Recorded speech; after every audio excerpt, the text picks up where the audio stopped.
नाहमदु नसल्ली अला रसूलिल करीम अम्मा बाद औज़ु बिल्लाहि मिनश शैतानिर रजीम। अनगिनत दुरूद सलाम नबी पाक। सबसे पहले तो मैं अपना इंट्रोड्यूस करना चाहता हूँ। ख्वाजा आसिफ साहब बहुत अच्छी तरह जानते हैं, अल्लाह के फजल व करम से और नबी आखिर ज़मां की रहमत से और अपने हल्के के अवाम की अक्सरियत से अल्लाह ताला ने सही फॉर्म 45 जनवरी से मुझे इस हाउस में भेजा है और इसके गवाह ख्वाजा साहब खुद होंगे, पूरी नून लीग होगी। मैं अल्लाह के फजल व करम से मुझे फख्र है कि मैंने पाकिस्तान की बेहतरीन अदारे में 32 साल सर्विस की और यह भी फख्र है कि मैंने दुनिया की टॉप मोस्ट इंटेलिजेंस में 7.5 साल मुल्क की खिदमत की। और मैं यहां शर्म व हया के बाद यह कहूंगा, ख्वाजा साहब या कोई बंदा उठ के कह दे इतने सेंसिटिव अदारों, इतने इंपॉर्टेंट अदारों पे होते हुए जहां करोड़ों पे पीछे बात से कि एक पैसे की करप्शन नहीं की। और मुझे फख्र है और मेरा महकमा भी इस चीज को मानता है, लेकिन आज मुझे गिला है, मुझे शर्म आ रही है कि अल्लामा इकबाल के शहर में शर्म व हया का फुकदान है। जो रियाना डार के साथ हुआ, जो उसकी फैमिली के साथ हुआ, वो तारीख का एक स्याह बाब बन चुका है। मैं दोबारा रिपीट करता हूं, वो शर्म व हया के साथ सियालकोटी तारीख का स्याह बाब बन चुका हुआ है।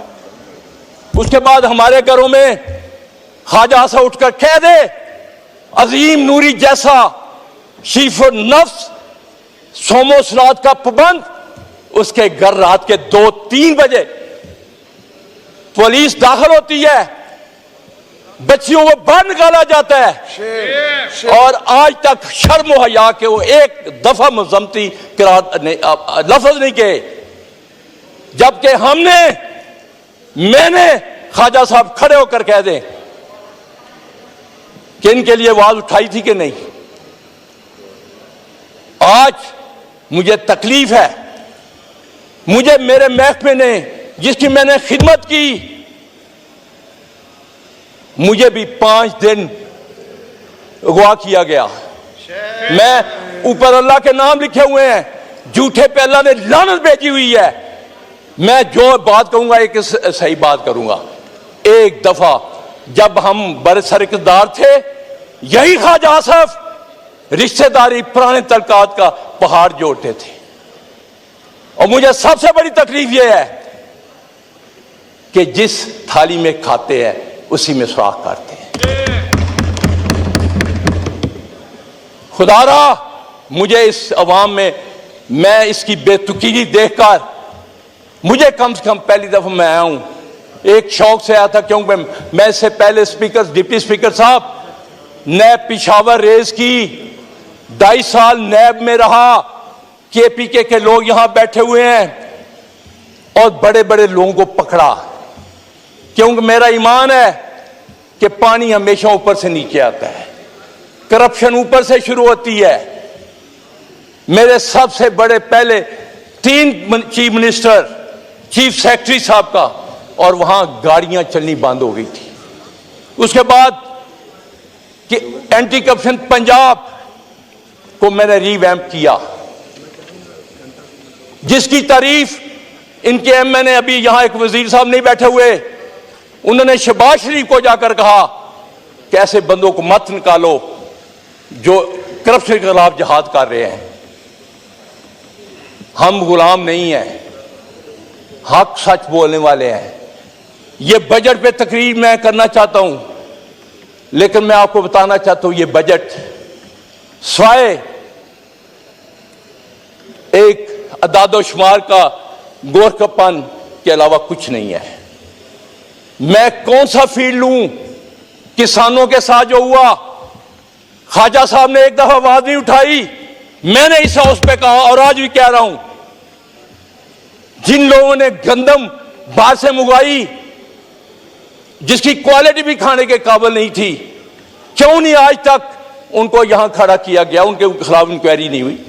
एक सेठी को, चंद बंदों को सजा देकर सस्पेंड करके कहते इंक्वायरी हो गई।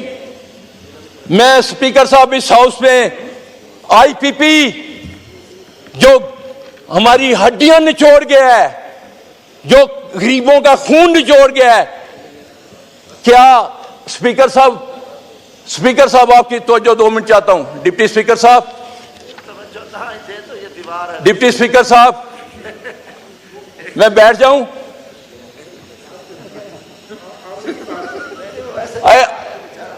स्पीकर साहब, आईपीपी कौन सा मुल्क है?